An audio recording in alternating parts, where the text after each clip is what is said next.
I just want to read a few lines about Dr. Ben Carson. His full name is Benjamin Solomon Ben Carson, Sr. He is a retired, I was very sad to learn that he recently retired from neurosurgery, retired American neurosurgeon. Among other surgical innovations, Carson did pioneering work on the successful separation of conjoined twins joined at the head. He was awarded the Presidential Medal of Freedom, the highest civilian award in the United States, by then President George Walker Bush. Good morning to you, Dr. Carson. Thank you so much for being here. The first question we have here, I ask some people what they want to ask you, and they say they have 5 tips for being successful in life. What 5 tips you can give us? Okay, well, first tip is figure out what you're good at. You know, everybody's particularly good at something because God gives you gifts. So get in contact with that. The next thing is be honest. Learn to be honest because it makes all the difference in the world. Once you start being dishonest, it begets another lie, and then it complicates your life. The third tip is be nice to other people. You know, treat other people the way that you want to be treated, and it makes all the difference in the world. Become extremely knowledgeable. Program that computer of yours, which God has given you. And most importantly, make sure you have the relationship with God, because that's more important than anything else in the world. Great. Thank you very much. Okay. Now, the Seventh-day Adventist World Church has decided to be apolitical. What role does the church have, if at all, to play in global politics? Well, you know, whether something is political or not is a matter of opinion. A lot of people think that, you know, I'm political, but I'm not. I tend to cling to the things that God has said are right. And that makes you political in some cases because you're not necessarily going along with the flow, go along to get along. And Jesus, I guess, was considered political too, because he didn't necessarily go along with everything that was going on. He had principles and values. And the fact of the matter is, we're told that if you have principles and values that you live by, it will create controversy, it will create problems. And if you're somebody who gets along well with everybody and never has a problem, then there's a good chance that you don't stand for anything. Great. So you think the world can be better, and how? What the now? world. The world? Yeah, can be better, and how? How can the world be made better? Well, the best thing that we each can do in our own spheres to make the world better is to lead a life that exemplifies a relationship with God. Because that means that you treat other people the right way. You know, when they become nasty and irresponsible, you don't become nasty and irresponsible in response to that. Instead, you show them the different way. And if you do that, it will have an impact over the course of time. Is the Seventh-day Adventist Church effective at its enterprise to preach the gospel of Jesus to all the world in this generation? Well, the Adventist Church is a very good mechanism for doing it, because one of the things about the Adventist Church is that we believe in the entirety of God's Word. We don't pick and choose one part and say, well, now that part's irrelevant and this part we'll take. And I think that makes us a particularly good example. And also, you look at our name, Seventh-day Adventist. That means that we believe in the literal seventh-day creation. We believe that God is supreme, and we believe that he is coming back again, and we lead our lives that way. And what role can we as Adventist youth play in all this preaching and all this evangelism?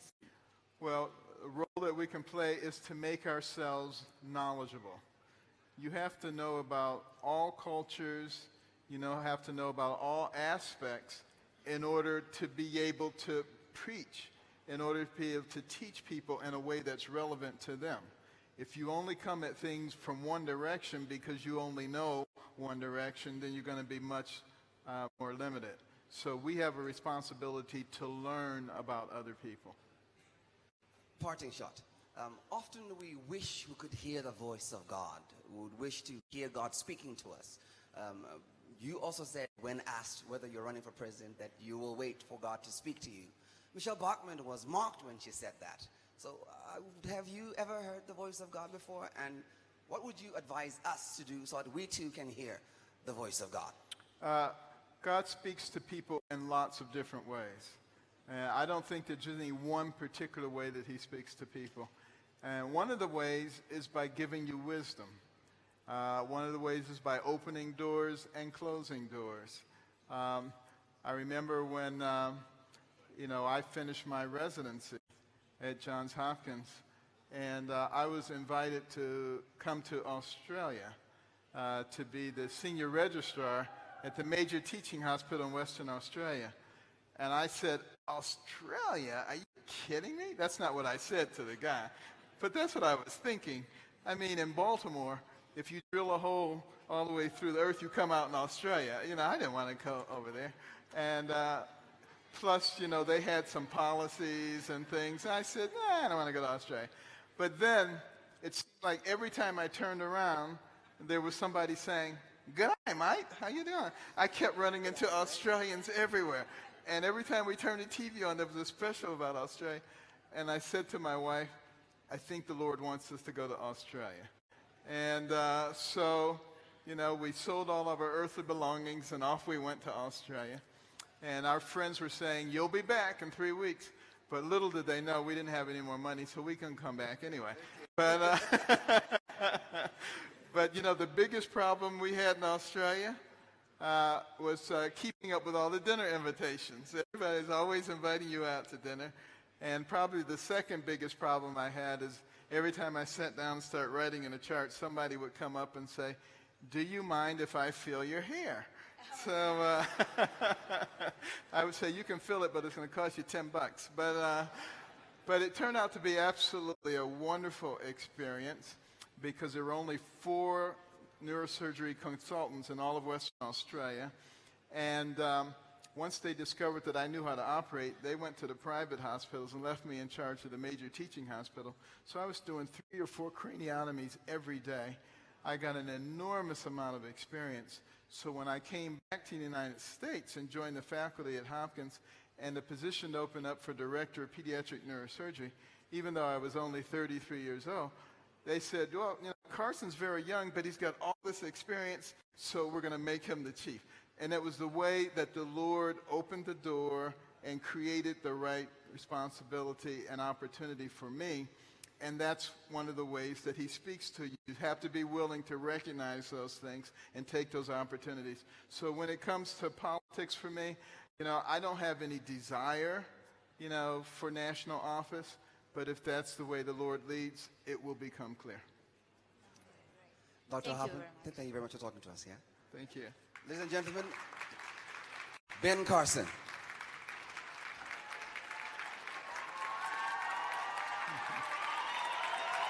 Thank you. Thank you. Well, my wife and I are delighted to be here and to see all the enthusiastic, bright young faces from all over the world. And I wanted to talk a little bit this morning about dreaming. One of my favorite characters in the Bible was Joseph. And here was a guy who had some pretty interesting dreams about what was going to happen, and everybody bowing down to him and stuff like that. His mistake was that he expressed those dreams. He probably should have just kept his dreams to himself. But he had those dreams, and of course, it created a lot of animosity amongst his brethren, and they became very jealous, and they actually sold him into slavery. Now, here was the interesting thing about Joseph. His own brothers sold him into slavery. But did he get upset? Did he say, bummer, my own brother sold me into slavery, life is over? No. He said, if I'm going to be a slave, I'll be the best slave there is. And in no time, he was promoted to chief of Potiphar's household, the captain of the Egyptian guard. A tremendous amount of responsibility. But then, Potiphar's wife said, wow, this is a good-looking guy. Whoa, I think I want to deal with him. But, he had principles. And there was no way that he was going to allow himself to be tempted. And as a result of that, he ended up being thrown into prison. Now, what you have to remember is, if Potiphar had really thought that he was guilty of what his wife said, he would have been killed. Okay, so Potiphar knew good and well that Joseph had not made advances on his wife. But, he didn't want his wife to be embarrassed, so, he went along with the program and had Joseph thrown into prison. Interestingly enough, Joseph didn't say, here I am living up to my principles and my values, and what do I get? Thrown into prison. No, he said, if I'm going to be a prisoner, I'll be the best prisoner there is. And he ends up with a responsible position in the prison, starts interpreting dreams.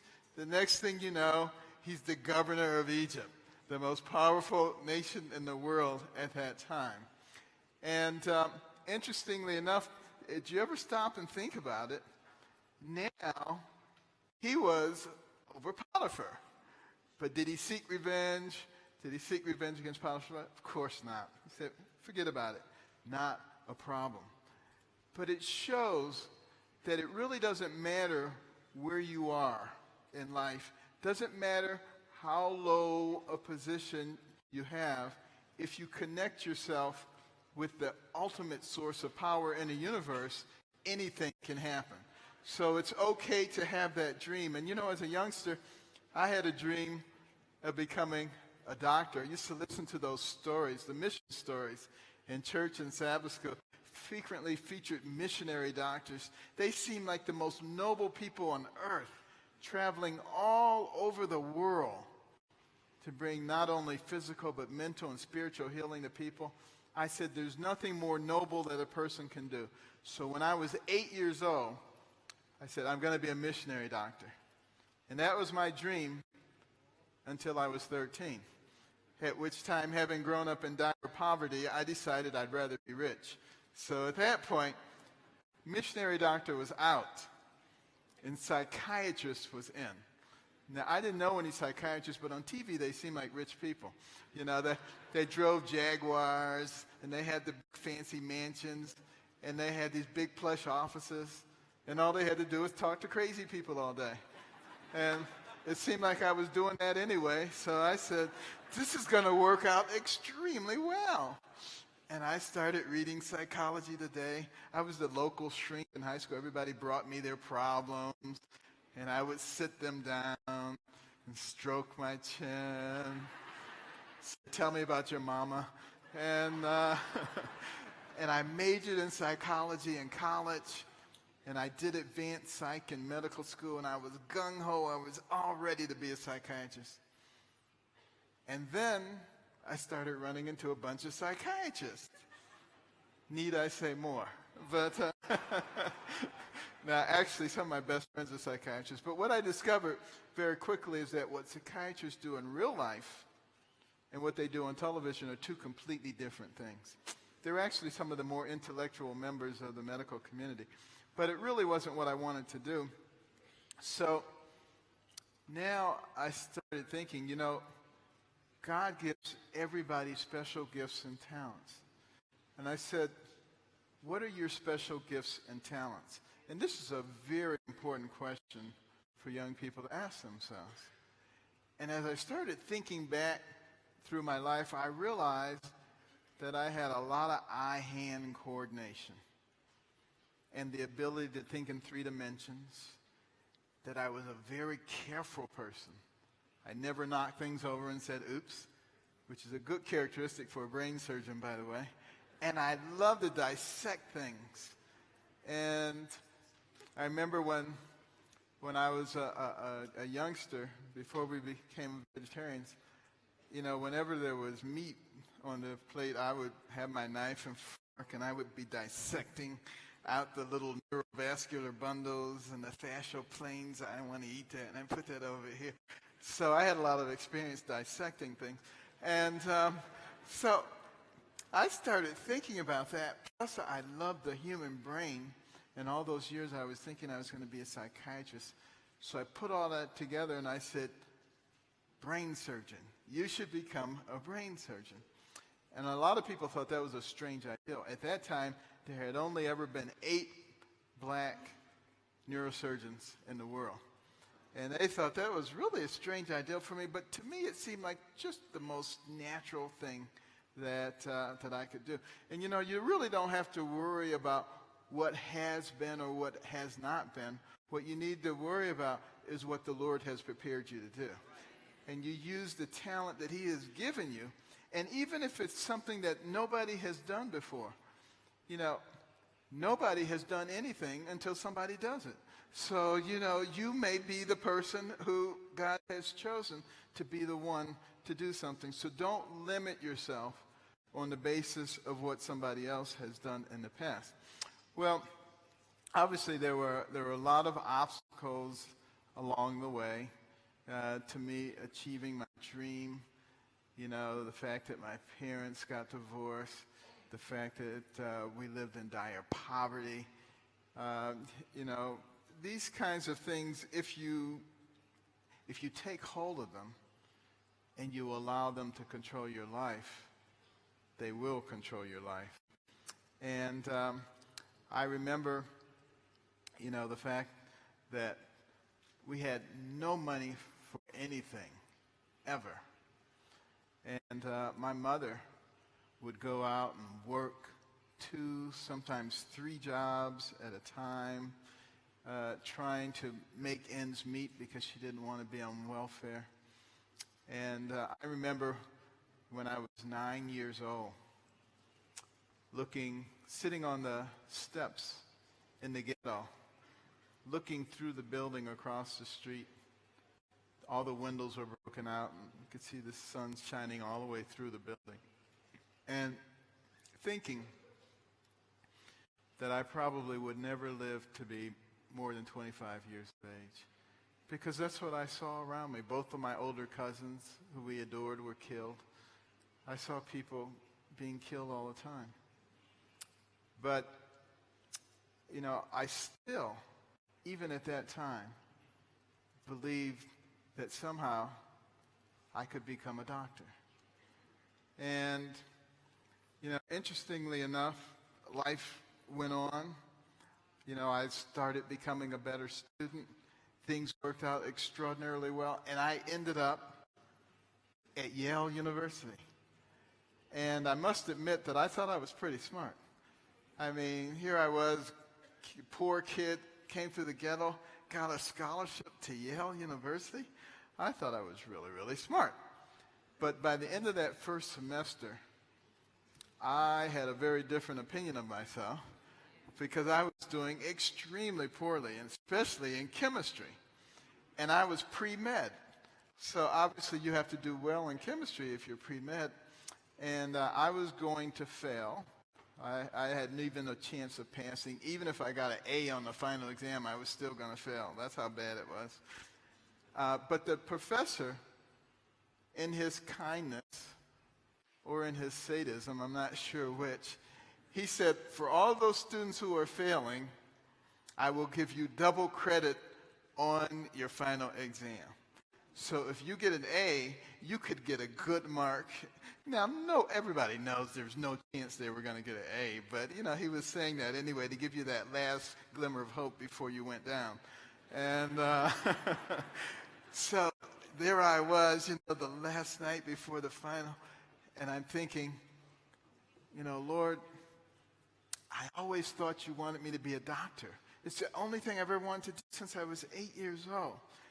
And now it looks like I'm going to fail chemistry, so there's no way I'm getting into medical school. So would you please tell me what it is that you really want me to do? or alternatively and preferably work a miracle. And as I picked up that chemistry book, I'm thinking, how am I going to learn all of this in one night? But I'm going to try. So I sat down and I started going through page after page, and of course, it wasn't long before I fell asleep. And I dreamed I was in a large auditorium. Just me, I was the only one in the auditorium except for the professor who was writing out chemistry problems and their solutions, and I was writing them down. And then I awakened very early that morning. And I got ready, and I went in for the exam, feeling that there was no chance of passing. And when I opened up the final exam book and I looked at the first problem, I was flabbergasted because it was one of the problems I had dreamed about. So I knew the answer. And I wrote it down, and I turned the page, and I said, oh, wow, that's one of the other ones I dreamed about. And that all the way through the exam, I was one of the first people out of the exam. And I got a very good mark on the exam. Why not? I had just seen it the night before. But, at that point, I truly realized, I said, Lord, I know you want me to be a physician. I know there's something you want me to do. And I am going to become a serious student now. You're not going to ever have to do this for me again. And I did learn how to study significantly at that point. I still had some little things that I did that I probably shouldn't have done, but it was better. And I did well enough. I got into medical school at the University of Michigan. And now I was really feeling all the obstacles around the way. Well, then came the first set of comprehensive exams, 6 weeks into the first year. I did terribly on the first set of comprehensive exams. And I was sent to see my counselor. This is the person the university chooses to help you get through medical school. And he looked at my record and he says, you seem like a very intelligent young man. I bet there are a lot of things you could do outside of medicine. He tried to convince me to drop out of medical school. He says, you're not cut out for medicine. You're just going to torment yourself and everybody else. So why don't you get out? We'll help you get into another area so you won't have wasted a year. That seemed like a very kind thing, but it was devastating to me. The only thing I'd ever wanted to do since I was 8. And here I am finally in medical school, and the counselor tells me to drop out. So I went back to my apartment, and I prayed. I said, Lord, I just don't understand. Here I am doing what I thought you wanted me to do. Things are not working out. My counselor thinks I should drop out. What should I do? And then it just dawned on me. Analysis. That's why we have these big brains with these big frontal lobes, so we can analyze, not so that we can just drift through life. And I said, well, what kind of courses have you always done very well in? And what kind of courses have you struggled in? And what are the commonalities? What are the differences? And as I analyzed courses over the years, I said, you tend to do very well in courses where you do a lot of reading. And you tend to struggle in courses where you listen to a lot of boring lectures. Because I don't get anything out of boring lectures. It's just a total waste of my time. There I was listening to 6 to 8 hours worth of boring lectures every day. So basically wasting 6 to 8 hours a day. So I made an executive decision to skip the boring lectures and to spend that time reading. And the rest of medical school was a snap after that. And I remember some years later going back to my medical school as a commencement speaker, and I was looking for that counselor because I was going to tell him he wasn't cut out to be a counselor because some people are just negative. They're negative, negative, negative. They can always tell you why something won't work, but they never seem to be able to tell you how something does work. And I think that that's one of our roles. Wherever we are, we all have spheres of influence. And we all run into people who are encouraged. And if we invest a little bit of our time, a little bit of our effort in analyzing, once again, using those big brains, a lot of the times we can encourage them. We can give them steps that will help them to be successful. And I think that's a huge part of what Christianity is all about, a huge part of what Christ did himself, and it made all the difference in the world. Well, interestingly enough, when I decided in medical school toward the end of my first year that I was going to be a neurosurgeon, I had to ask myself, I said, I thought you were going to be a missionary doctor. And missionary doctors have an opportunity to impact a lot of people and to do good things for them, not only physically but mentally and spiritually. But neurosurgeons, they just operate, or they do things in their laboratories and they do things in their societies, but they don't have any outreach. I said, Lord, are you sure that this is the path that I should be taking? Because if I become a neurosurgeon, I'll have no impact on the rest of the world for the rest of my life. And yet, I felt that neurosurgery was what he was calling me to be, regardless of that.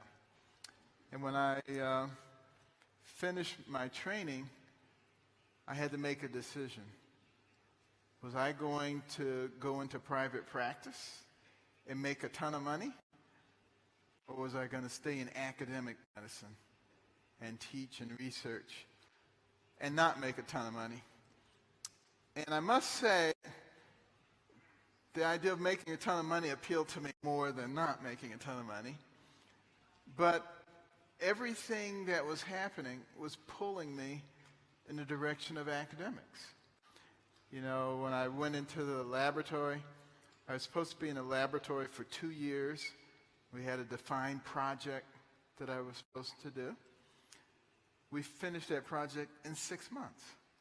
So a year and a half early, and everything just seemed to be pointing me in the direction of academics. So finally I just said, okay, I'll go and I'll stay in academics. I wasn't happy about it, but it just seemed like what he wanted me to do. But there I was at age 33, appointed director of pediatric neurosurgery at the famous Johns Hopkins Hospital.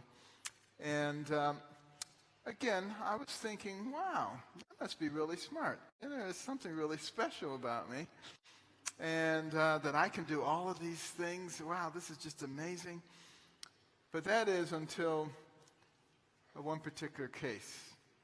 This little boy, very, very smart young man, already repeating Bible verses by the time he was 2 years old. And but when he was 4, he started having a lot of problems. His eyes became disconjugate. They're looking in different directions. He started stumbling. He started having trouble breathing, trouble swallowing. And they diagnosed him with a brainstem tumor, a tumor in the part of the brain that is inoperable, and had multiple medical consultations. Nobody thought there was anything that could be done. They even went to faith healers. Nobody could help this kid. And he ended up at Johns Hopkins. And I remember seeing that little boy roll into the ward on that stretcher, saliva running out of his mouth, and his eyes crossed, barely moving, barely breathing. And I was thinking, what am I supposed to do here? And the parent said, Doctor, we prayed, and the Lord directed us here because we would find a neurosurgeon who could help our son. And the Lord told us that he's going to heal our son, and he's going to use you to do it. And I looked at the scans, and I said, but this is a brainstem tumor. There's nothing that I or anybody can do about this. This is an inoperable tumor. And they said, but doctor, the Lord is going to heal our son. He's going to use you to do it. And I said, look, I'll tell you what. MRIs were just new at that time. They were just coming out. I said, let's get an MRI. Maybe it'll show us something different than the CAT scan. And we got an MRI, and it looked just the same. And I showed it to all the neuroradiologists, and they all said the same thing. It's a brainstem tumor, nothing to be done. And I came back, and I said, I'm sorry. We've studied this. I've asked opinions of all the experts. Everybody says it's a brainstem tumor, nothing to be done. And they said, but doctor, the Lord is going to heal our son. I said, I'll tell you what. Every now and then, it's very rare. Every now and then, they make a mistake in reading these things. So what I'll do is I'll go in and I'll biopsy this, see if it's maybe something different than we think. So, I took him to the operating room, opened his head up, went down to the brain stem. There was this ugly reddish-gray tumor. And I took a biopsy, sent it off to the pathologist, and it came back as a high-grade glioma, a very malignant tumor. And while I was there, I just said, well, I'll just debulk. I'll just take some of it out to make some space until I started running across vital vessels and cranial nerves. And then I said, let's stop. And we closed it up. And I went out to talk to the parents, and I said, it's what we thought it was. I'm sorry. And, there's really not much that we can do about this. And, we'll understand it better by and by. God knows how things work. And, maybe he's already served his purpose in life. The kind of stuff we always tell people. Fully expecting that he was going to deteriorate and die. But over the course of the next few days, he started handling his secretions. His eyes started looking in the same direction. I said, wait a minute, what's going on here? I said, let's do another MRI. And we did. And there was still a big ugly tumor there, but you could see just a little ribbon of tissue off to the side. And I said, is it possible that maybe this wasn't in the brainstem? Maybe it was outside and it was just so big it was crushing everything so you couldn't see the brainstem? And maybe we should go back in. And they said, by all means. And I went back in, and the whole nature of the tumor was different. And I started peeling it away layer by layer. When I got to the last layer, there was the brainstem, completely intact, squished, but intact. We took it out. Make a long story short, that boy walked out of the hospital. And my wife and I actually saw him and his parents in Atlanta a couple of months ago. He is now a minister. So it is interesting. It is interesting. But one of the oncologists involved in that case came to me and he said, Ben, I've always been an atheist, but you know what? I'm a believer now. So, but it was really for me because I thought that I was this great neurosurgeon who was doing all these things. But after that case, I realized that it was God who was doing all these things. It wasn't me at all. And I said, you know what, Lord? You be the neurosurgeon. I'll be the hands. And that's why I called it gifted hands. It was a gift from him, And it was really after that that all kinds of just amazing things began to happen. And, I became, I think, a part of other people's dreams. People who felt that there was no hope for anything. And they would end up with me. They would pray. They would seek their dream. And somehow God would use that opportunity. When I think about the first set of conjoined twins, I had gotten extremely interested in the whole concept of conjoined twins. And I started reading a lot of the literature, and I was trying to figure out why, with all the knowledge that we have, are we unsuccessful in separating those twins that are complexly joined at the head. And I concluded that it was primarily exsanguination or bleeding to death, because there was just no way to control all of that blood and air getting into the system and clogging things up. And I was talking to a friend of mine who was the chief of cardiothoracic surgery at Johns Hopkins. I said, when you guys operate on little babies' hearts, how do you keep them from bleeding out? And he says, well, we use hypothermic arrest. We cool the body temperature until the heart stops, pump all the blood out of the body, and then we can operate for up to an hour before we have to warm the blood up, pump it back in, and start the hearts back up. And I said, wow, that's pretty cool. And I said, boy, if we could use that at a critical time when we were separating twins, it could conceivably work. And then I said, why am I thinking about this? I'm never going to see a set of twins like that. Why am I bothering myself about this?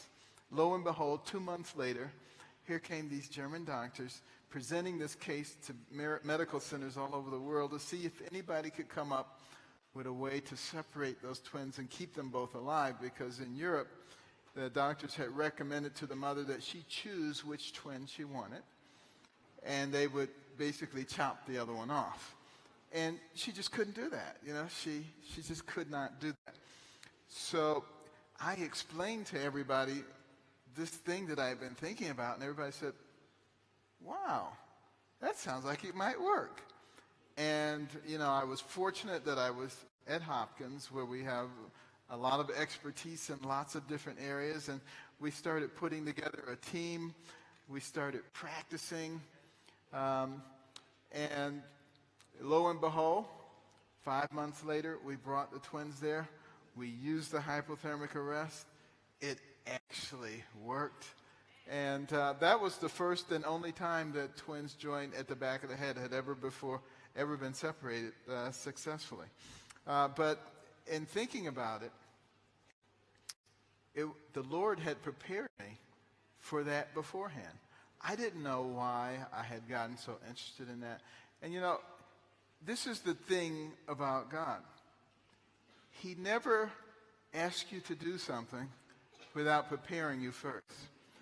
And what we have to do is be willing to listen to his leadings. I have decided that it was time for me to retire from neurosurgery. People had told me that neurosurgeons die early. And I didn't necessarily believe that. So I wrote down the names of the 10 last neurosurgeons that I knew who died. And I averaged up the average age of death, and it was 61. Well, I'm 61 now. And I said, I don't want to die in the saddle. But more importantly, I felt pulled in other directions. I was fascinated when I was asked to speak at the National Prayer Breakfast. The reason I was so fascinated is because I had spoke at the National Prayer Breakfast in 1997 when Bill Clinton was president. And, it was very good. And I said, wait a minute, don't you guys know that I spoke in 1997? I said, has anybody ever spoken twice at the National Prayer Breakfast? And they said, one person has. And I said, who was that? And they said, Billy Graham. And I said, well, wow, that's pretty good company. And I felt that there must be a reason that the Lord wanted me to speak there. And, I just prayed and I said, Lord, I don't know exactly why you want me to speak there, but obviously you have a reason. And please tell me what it is you want me to say. Well, he did. He gave it to me, but it wasn't until the morning of the prayer breakfast. They kept saying, we want to see what you're going to say. Give us the text. And I said, I don't know what I'm going to say, so I can't give you the text. But when I went out there, I really felt strongly that here was a national platform and an opportunity to talk about the spiritual state of the United States. And what fairness was truly all about, and about some of the principles like freedom of speech and freedom of expression that were being suppressed by political correctness, and by God's definition of fairness, and how he thought that proportionality is fair.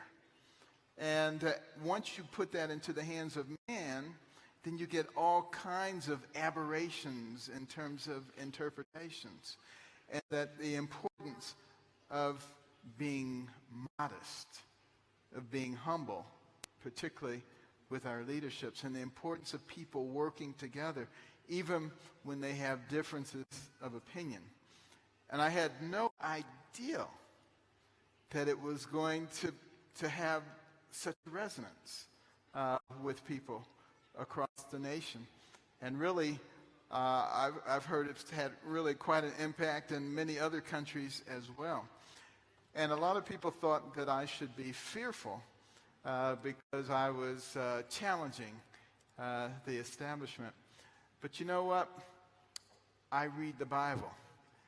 And in the 8th chapter of Romans, in the 31st verse, it says, if God be for you, who can be against you? And you know, you don't really have to worry about what anybody else says or what anybody else does when the Lord is working on your behalf.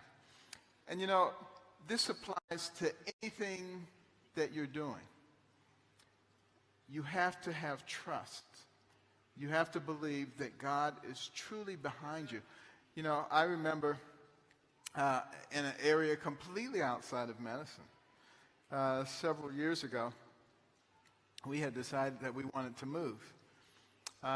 We had built the house that we thought was our dream house, and that was a house that we were going to live in for the rest of our lives. And it was sort of out in a rural area, and we really liked, you know, open space and rural areas. And then all the farmers around there started selling their farms and putting in all these developments. All of a sudden, there was nothing but developments everywhere. And I said, oh, this is not what we bargained for. So we decided to move. And we bought another house way out in the country with lots of land, and we owned the land, so there was nothing that anybody could do to encroach upon us again. But we put the other house up for sale, and it wouldn't sell. And every time somebody would bring in a contract and look like it was going to work, and at the last minute, it would fall through. And it was a beautiful house, and houses were selling. It was during a housing bubble. Prices were going up, and we just couldn't figure out. I said, Lord, I pay my tithe, I'm faithful, and here you have me paying 2 mortgages. I don't understand. Why are you doing this to me? You know? And then I have a friend, a very, very close friend, who's a real estate mogul, and he had been trying to find some real estate investment property for me. And he said, but for you, it has to be perfect, the perfect thing. So he'd been looking for years. And then I have another friend who told me about something called a 1031 exchange, where if you sell a property and you make excessive profit on it, you switch the money over into another property that's more expensive and you don't have to pay excessive taxes on it. But it has to be done within a 45-day period. Well, interestingly enough, I found out about the 1031 exchange. My friend found a perfect property, and the house, which had been on the market for 5 years, sold, all within that 41-day period, for twice as much than we had put it on the market for before, because it was during the housing bubble and the prices were going up. And if it had sold when we wanted to sell it, we would have never made that much profit on it. So here's my point. When the Lord says, I will bless you if you're faithful to me, a lot of times we say, I don't see how you're blessing me, Lord. What's happening? It's only because we can only see what's in front of us. He's able to see years down the road. And what we have to do is just trust him. No matter what's going on, no matter what it looks like, just recognize that the Lord has your best interest in mind. As long as you are doing those things that he has asked you to do. And you know, in terms of being parts of people's dreams, there was one last case I'm going to tell you about. And this was a case of a young man who had Van Hippel-Lindau disease. And this is a genetic disorder, something we call a neurophacomatosis. And they develop tumors, and particularly tumors in the eye, tumors in the brain. Well, he developed one right in the pons, in the middle of the brainstem. And, you know, none of the adult neurosurgeons would operate on him because it was basically a death sentence. His wife was a nurse on the pediatric neurosurgery service. And she came to me and she said, you know, my husband has this tumor in the pons and none of the adult guys will operate on him, but you do all kinds of amazing things. You should operate on him. I said, but he's an adult. And she said, well, he's a kid at heart. And, you know, I said, do you realize that, you know, there's a 50-50 chance he'll die on the table? She says, I do realize that, but would you at least talk to him? So I went and talked to him. And I said, Craig, I understand, you know, the situation. You know, he was just kind of laying, he could barely talk. He was so compromised. And I said, you know, this is essentially an inoperable situation. This is in the middle of your pons. And I said, if I operate on this, there's at least a 50-50 chance that you will die on the table.